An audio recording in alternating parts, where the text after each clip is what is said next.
नमस्कार साथियों, स्वागत है आप सभी का फिगरिंग आउट फाइनेंस चैनल में। दोस्तों, ये है part 9 SBI circle based officer interview के लिए। अगर आपने इसके अब तक बाकी के पार्ट नहीं देखे हैं तो आप उनको जरूर देखिएगा। अगर आप सुफेंस पर देखेंगे तो आपको एक अलग ही कॉन्फिडेंस मिलेगा इंटरव्यू में जाने से पहले।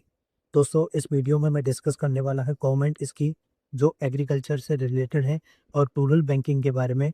इसके अलावा मैं डिस्कस करूंगा एसबीआई के प्रोडक्ट जो फोकस्ड हैं रूरल बैंकिंग के लिए। तो ये वीडियो आपके इंटरव्यू के लिए काफ़ी ज़्यादा इंपॉर्टेंट होने वाली है। इसमें मैंने टोटल 10 क्वेश्चन लिए हैं जो काफ़ी ज़्यादा इंपॉर्टेंट हैं और आपसे पूछे ही जाएंगे आपके इंटरव्यू का। तो वीडियो को लास्ट तक जरूर देखिएगा, आपको बहुत अच्छा लगेगा। और दोस्तों, लास्ट में मैंने कुछ और प्लेलिस्ट सजेस्ट किए हैं जो आपके आने वाले SBI circle based officer interview के लिए काफ़ी ज़्यादा इंपॉर्टेंट होने वाले। तो चलिए दोस्तों, आज का वीडियो स्टार्ट करते हैं। आज का पहला क्वेश्चन है, explain the Kisan credit card scheme and its correct request submission structure to farmer. चलिए देखते हैं पैनल को अच्छा आंसर कैसे दो। सर, किसान क्रेडिट कार्ड स्कीम को 1998 में लॉन्च किया गया था। इसका मेन ऑब्जेक्टिव फार्मर्स को इजी, टाइमली और अफोर्डेबल क्रेडिट प्रोवाइड करना है। इस स्कीम के through farmers farming expenses, post harvest expenses और अलाइड एक्टिविटी जैसे डेयरी, फिशरीज और एनिमल हस्बेंड्री के लिए लोन ले सकते हैं। सर, अभी इंडिया में 7.7 करोड़ से ज़्यादा एक्टिव केसीसी अकाउंट है और दिसंबर 2024 तक total credit disbursement 10.05 lakh crore cross कर चुका है। ये दिखाता है कि स्कीम का रीच काफ़ी लार्ज स्केल पर है और फार्मर्स के लिए बहुत इंपॉर्टेंट सोर्स ऑफ क्रेडिट बन चुकी है। सर, करंट इंटरेस्ट स्ट्रक्चर की बात करें तो मॉडिफाइड इंटरेस्ट सबवेंशन स्कीम को फाइनेंशियल ईयर 25-26 के लिए कंटिन्यू किया गया है। इसके अंदर फार्मर्स को short term probe loan up to 3 lakh सिर्फ 7% इंटरेस्ट रेट पर मिलता है। गवर्नमेंट बैंक को 1.5% इंटरेस्ट मेजर प्रोवाइड करती है। साथ ही अगर फार्मर टाइम पर रीपेमेंट करता है तो उसे एडिशनल 3% प्रॉम्प्ट रीपेमेंट इंसेंटिव मिलता है। इस तरह फार्मर के लिए इफेक्टिव इंटरेस्ट रेट सिर्फ 4% रह जाता है। सर, एक और इम्पॉर्टेंट पॉइंट ये है कि अभी 2 लाख तक के लोन कोलेंटर फ्री हो गए हैं और बजट 25-26 में इस लिमिट को 5 लाख तक बढ़ाने का प्रपोजल दिया गया है, जिससे और भी ज़्यादा फार्मर को बेनिफिट मिलेगा। नेक्स्ट क्वेश्चन है, differentiate between kharif and rabi crop credit cycle and what practical step you take to plan timely disbursement in your circle. चलिए देखती है पैनल को अच्छा आंसर कैसे दें। सर, इंडिया में मेनली 2 क्रॉप सीजन होते हैं, खरीफ और रबी। खरीफ क्रॉप जैसे पैडी और कॉटन जनरली जून जुलाई में शूट किए जाते हैं, अक्टूबर नवंबर तक हार्वेस्ट हो जाते हैं। इसलिए खरीफ क्रॉप के लिए क्रॉप लोन डिसबर्समेंट आइडियली अप्रैल मई तक हो जाना चाहिए ताकि फार्मर को सोइंग टाइम पर टाइमली फाइनेंस मिल सके। इसका रीपेमेंट नॉर्मली 31 जनवरी तक एक्सपेक्टेड देता है। दूसरी तरफ रबी क्रॉप जैसे वीट और मस्टर्ड अक्टूबर नवंबर में शो किए जाते हैं और मार्च अप्रैल में हार्वेस्ट होते हैं। इसलिए रबी क्रॉप क्रेडिट का डिसबर्समेंट सितंबर अक्टूबर तक कंप्लीट करना इंपॉर्टेंट होता है। इसका रिपेमेंट जनरली 31 जुलाई तक होता है। सर, अगर मुझे एज अ सीबीओ के रूप में टाइमली डिसबर्समेंट प्लान करना हो तो सबसे पहले मैं प्री सीजन सर्वे कंडक्ट करूंगा ताकि एरिया वाइज क्रॉप पैटर्न और क्रेडिट रिक्वायरमेंट समझ सकूं। उसके बाद मैं इंश्योर करूंगा कि सभी एलिजिबल फार्मर के किसान क्रेडिट कार्ड एक्टिव हों और रिन्यूअल पेंडिंग ना हो। मैं ब्रांच टीम के साथ एडवांस प्लानिंग करूंगा ताकि सोइंग स्टार्ट होने से पहले ही सैंक्शन और डिस्बर्समेंट कंप्लीट हो जाए।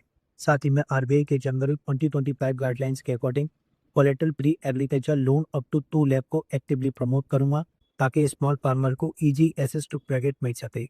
मैं मॉडिफाइड इंटरेस्ट सबवेंशन स्कीम के अंदर 7% इंटरेस्ट रेट पर क्रॉप लोन प्रोवाइड करने पर फोकस करूंगा और प्रॉम्प्ट रिक्वायरमेंट करने वाले कार्नर को इफेक्टिव रेट 4% तक का बेनिफिट समझाऊंगा। सर, एक सीबीओ के रूप में मैं ये इंश्योर करूंगा कि ब्रांच आरबीआई के प्रायोरिटी सेक्टर लैंडिंग नॉर्म्स को अचीव करे, स्पेशली एग्रीकल्चर के लिए 18% of adjusted net bank credit target और स्मॉल और मार्जिनल फार्मर के लिए 10% सब टारगेट। नेक्स्ट क्वेश्चन है, can you tell us what is PSL sub target fixed for agriculture and which loans are included under it. चलिए देखते हैं panel को अच्छा आंसर कैसे दें। Sir, revise priority sector landing guidelines के according जो 1 अप्रैल 2025 से इफेक्टिव हुई है, सभी डोमेस्टिक शेड्यूल कमर्शियल बैंक को अपने एडवर्टेड नेट बैंक क्रेडिट का मिनिमम 18% एग्रीकल्चर सेक्टर पर लैंड करता होता है। इस 18% के अंदर भी एक इम्पॉर्टेंट बाइफर्फिकेशन दिया गया है। इसमें minimum 14% lending non corporate farmer को जाना चाहिए और स्पेशली 10% टारगेट स्मॉल और मार्जिनल फार्मर के लिए रिजर्व किया गया है। अगर लोन की बात करें तो इस कैटेगरी के अंदर काउंट होते हैं तो उसमें क्रॉप लोन इंक्लूड होते हैं, जैसे किसान क्रेडिट कार्ड और अलाइड एक्टिविटीज जैसे डेयरी, फिशरीज, एनिमल हस्बेंड्री के लोन भी इंक्लूड किए जाते हैं। इसके अलावा मीडियम और long term farm development loan भी इसमें आते हैं। एग्रीकल्चर इंफ्रास्ट्रक्चर रिलेटेड लोन जैसे वेयर हाउस और कोल्ड स्टोरेज फाइनेंसिंग भी एग्रीकल्चर पीएसएल टारगेट के अंदर काउंट किया जाता है। साथ ही एंसिलरीज एक्टिविटीज के लोन्स जैसे इनपुट डीलर्स और कस्टम हायरिंग सेंटर को दिए गए लोन्स वो भी एलिजिबल होते हैं। सर, इन टारगेट्स का मेन ऑब्जेक्टिव ये इंश्योर करना है कि institutional credit directly real farmer तक पहुंचे, स्पेशली स्मॉल और मार्जिनल फार्मर तक जिनको सबसे ज्यादा फाइनेंशियल सपोर्ट की जरूरत होती है। नेक्स्ट क्वेश्चन है, what do you know about the agriculture infrastructure fund and how will you use it to support farmers in your sphere. चलिए देखते हैं ना पैनल को एक अच्छा आंसर कैसे दे। Sir, agriculture infrastructure fund government of India की एक फ्लैगशिप स्कीम है जो 9 अगस्त 2020 को आत्मनिर्भर भारत अभियान के अंदर लॉन्च की गई थी। इस स्कीम का मेन ऑब्जेक्टिव एग्रीकल्चर सेक्टर में पोस्ट हार्वेस्ट इंफ्रास्ट्रक्चर को इम्प्रूव करना है। इसके अंदर medium to long term loan दिए जाते हैं, जैसे cold storage, warehouse, silos, grading units, packing unit जैसे इंफ्रास्ट्रक्चर डेवलप किए जा सके। इस स्कीम का टोटल पर्पस 1 लाख का होता है। सर, इसमें एक इम्पॉर्टेंट बेनिफिट ये है कि 2 करोड़ तक के लोन पर 3% का इंटरेस्ट सबवेंशन मिलता है, वो भी 7 ईयर तक। साथ ही क्रेडिट सपोर्ट भी दिया जाता है, जिससे बोरोवर पर फाइनेंशियल बर्डन कम होता है और बैंक्स के लिए भी लैंडिंग सेफर हो जाती है। अगर लेटेस्ट प्रोग्रेस की बात करें तो जून 2025 तक अराउंड 66,310 करोड़ सैंक्शन किए जा चुके हैं, जिससे 1.13 लाख प्रोजेक्ट सपोर्ट हुए हैं। इससे रूरल एरियाज में इन्वेस्टमेंट और एम्प्लॉयमेंट जनरेशन दोनों को बूस्ट मिला है। सर, अगर मैं सीबीओ के रोल में रहूँगा तो सबसे पहले सर्कल में eligible farmer, farmer producer organisation और सेल्फ हेल्प ग्रुप को आइडेंटिफाई करूँगा। मैं उन्हें स्कीम के बेनिफिट के बारे में अवेयरनेस दूंगा और एप्लीकेशन प्रोसेस में असिस्ट करूँगा। साथ ही एमबी डॉक्यूमेंटेशन और लोन सेंक्शन इंश्योर करने की कोशिश करूँगा ताकि प्रोजेक्ट जल्दी इम्प्लीमेंटेशन हो सके। इससे पोस्ट हार्वेस्ट लॉसेस रिड्यूस होंगे, स्टोरेज फैसिलिटी इंप्रूव होगी और अल्टीमेटली फार्मर की इनकम इंक्रीज हो। नेक्स्ट क्वेश्चन है, can you explain what farmer producer organisation are, how will you approach lending to them. चलिए देखते हैं पैनल को एक अच्छा आंसर कैसे दें। सर, फार्मर प्रोड्यूसर ऑर्गेनाइजेशन ऐसे कलेक्टिव ग्रुप होते हैं जहां छोटे और मार्जिनल फार्मर मिलकर काम करते हैं। ये जनरली प्रोड्यूसर कंपनीज या कोऑपरेटिव के फॉर्म में रजिस्टर्ड होते हैं। इनका मेन ऑब्जेक्टिव होता है फार्मर को एक साथ लाकर उनकी बार्गेनिंग पावर बढ़ाना, इनपुट कॉस्ट कम करना और बेटर मार्केट एक्सेस और क्रेडिट सपोर्ट प्रोवाइड करना। सर, गवर्नमेंट ने 29 फरवरी 2020 को 10,000 फार्मर प्रोड्यूसर ऑर्गेनाइजेशन की सेंट्रल सेक्टर स्कीम लॉन्च की थी, जिसका टोटल बजट अराउंड 6,865 करोड़ रखा गया टिल 27-28 फाइनेंशियली। और जनवरी 2026 तक इस इनिशिएटिव के अंदर 56 लाख से ज़्यादा फार्मर्स मोबिलाइज किए जा चुके हैं, जिसमें लगभग 42 लाख वुमेन फार्मर्स भी इंक्लूडेड। अगर मैं सीबीओ के रोल में हूं तो मैं एफपीओ लैंडिंग को प्रायोरिटी सेक्टर लैंडिंग फ्रेमवर्क के अंदर अप्रोच करूंगा। अप्रैल 2025 के रिवाइज गाइडलाइन के according electronic warehouse receipt के अगेंस्ट 4 करोड़ तक लैंडिंग अलाउड है। लैंडिंग डिसीजन लेने से पहले मैं एफपीओ की governance structure, member base, market linkage, e payment capacity और बिजनेस प्लान को केयरफुली एवेलुएट करूंगा। साथ ही गवर्नमेंट की 2 करोड़ क्रेडिट गारंटी फैसिलिटी का भी यूज करूंगा ताकि लैंडिंग रिस्क मैनेज रहे और फार्मर को कॉन्फिडेंस की फाइनेंशियल सपोर्ट दिया जा सके। सर, मेरा फोकस रहेगा कि लैंडिंग सिर्फ लोन देने तक लिमिटेड ना हो, बल्कि एफपीओ को सब्सटेंशियल ग्रोथ और रूरल इकोनॉमिक डेवलपमेंट में सपोर्ट किया जाए। नेक्स्ट क्वेश्चन है, can you explain to us what e NAM is and in what way does it benefit agriculture lending मतलब बांचते। चलिए देखते हैं पैनल को एक अच्छा आंसर कैसे दें। सर, ई-नाम का फुल फॉर्म है इलेक्ट्रॉनिक नेशनल एग्रीकल्चर मार्केट। ये एक pan India digital trading platform है जिसे 14 अप्रैल 2016 को लॉन्च किया गया था। इसका मेन ऑब्जेक्टिव डिफरेंट एपी आंसू मंडीज को एक सिंगल ऑनलाइन प्लेटफॉर्म पर कनेक्ट करना। इस प्लेटफॉर्म की हेल्प से फार्मर अपनी एग्रीकल्चर प्रोड्यूस को ऑनलाइन सेल कर सकते हैं। उसमें ट्रांसपेरेंट प्राइसिंग मिलती है, यानी फार्मर को फेयर प्राइस डिस्कवरी होती है और पेमेंट भी डायरेक्टली उनके बैंक अकाउंट में ट्रांसफर हो जाता है। इससे मिडिलमैन डिपेंडेंसी और पेमेंट दरें दोनों कम होती है। सर, मार्च 2026 तक लगभग 1656 मंडीज 23 स्टेट और 4 यूनियन टेरिटरीज इस प्लेटफॉर्म पर इंटीग्रेट हो चुके हैं। इसके अलावा 1.80 करोड़ से ज़्यादा फार्मर्स और अराउंड 2.73 लाख ट्रेडर्स रजिस्टर्ड हैं और इंसेप्शन से लेकर अब तक total trade value 4.84 lakh crore cross कर चुके हैं। ब्रांच केबल पर्सपेक्टिव से देखें तो ई नाम एग्रीकल्चर लैंडिंग को काफ़ी सपोर्ट करता है और ये फार्मर का डिजिटल ट्रांजैक्शन रिकॉर्ड अवेलेबल होता है। इसलिए बैंक के लिए उनकी इनकम और रीपेमेंट कैपेसिटी एसेस करना ईजियर हो जाता है। इससे केसीसी और क्रॉप लोन अप्रेजल प्रोसेस भी बेटर और फास्टर होता है। साथ ही ई नाम वेयर हाउस से फाइनेंसिंग को भी सपोर्ट करता है। इसका बेनिफिट ये होता है कि farmers immediately distress sale करने के लिए फोर्स नहीं होते। वो अपना प्रोड्यूस वेयर हाउस में रखकर उसके अमीन्स फाइनेंस ले सकते हैं और बेटर मार्केट प्राइस का वेट कर सकते हैं। सर करंटली एसबीआई भी agriculture loan around 7.25% per annum से प्रोवाइड करता है, जिससे फार्मर के लिए फॉर्मल क्रेडिट और भी एसेसिबल हो रहा है। नेक्स्ट क्वेश्चन है, can you explain the Pradhan Mantri Fasal Bima Yojana and tell us how SBI contributes to its implementation. चलिए देखते हैं पैनल को एक अच्छा आंसर कैसे दें। सर प्रधानमंत्री फसल बीमा योजना 15 फरवरी 2016 को लॉन्च की गई थी।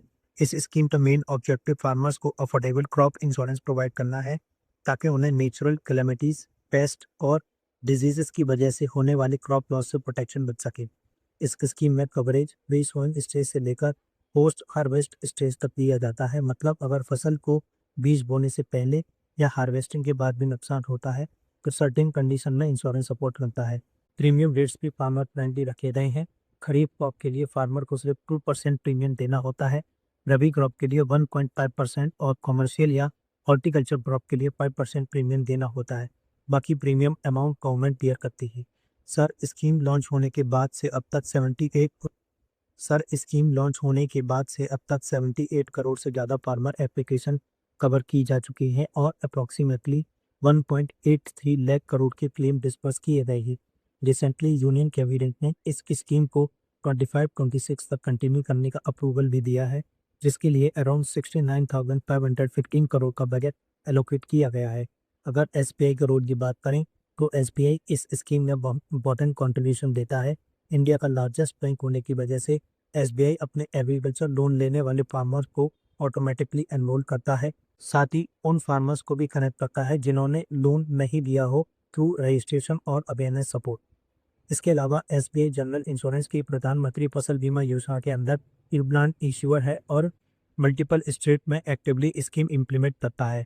एसबीआई ग्रास रूट लेवल पर टाइमली क्लेम सेटलमेंट और फार्मर तक इंश्योरेंस बेनिफिट पहुंचाने में इंपॉर्टेंट रोल प्ले करता है। नेक्स्ट क्वेश्चन है, can you explain the SHG bank linkage programme and how it has contributed to women financial inclusion in India. चलिए देखते हैं पैनल को एक अच्छा आंसर कैसे दें। Sir SHG bank linkage programme को 1992 में लॉन्च किया गया था और आज ये दुनिया का सबसे बड़ा माइक्रो फाइनेंस इनिशिएटिव माना जाता है। इस प्रोग्राम का मेन ऑब्जेक्टिव था सेल्फ हेल्प ग्रुप को फॉर्मल बैंकिंग सिस्टम से कनेक्ट करना ताकि रूरल और स्पेशली वुमेन बोरोर को आसानी से फाइनेंशियल सर्विस मिल सके। मार्च 2024 तक 144.22 लाख से ज़्यादा एसएचजी बैंक के साथ सेविंग निफ्ट हो चुके हैं, जिससे लगभग 17.75 करोड़ हाउस होल्ड कवर हुए हैं। सबसे इम्पोर्टेंट बात यह है कि इनमें से around 83.5% group exclusive women SHG हैं। इसी वजह से ये प्रोग्राम वुमेन फाइनेंशियल इंक्लूजन का एक बहुत स्ट्रॉन्ग मॉडल बन गया है। सर फाइनेंशियल ईयर 24 में बैंक ने एसएचजीज को अराउंड 2.09 लाख करोड़ का क्रेडिट डिस्पर्स किया था और अब तक आउटस्टैंडिंग लोन 2.59 लाख करोड़ है।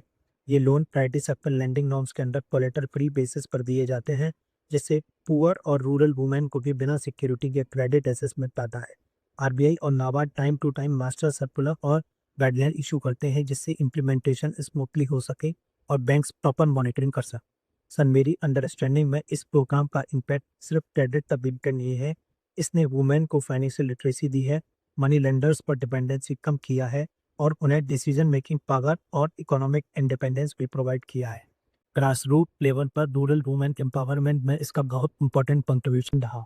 नेक्स्ट क्वेश्चन है, a farmer enters your branch in this stress drought has ruined his crop and he is unable to repay his KCC loan as a CBO, what the step will you take?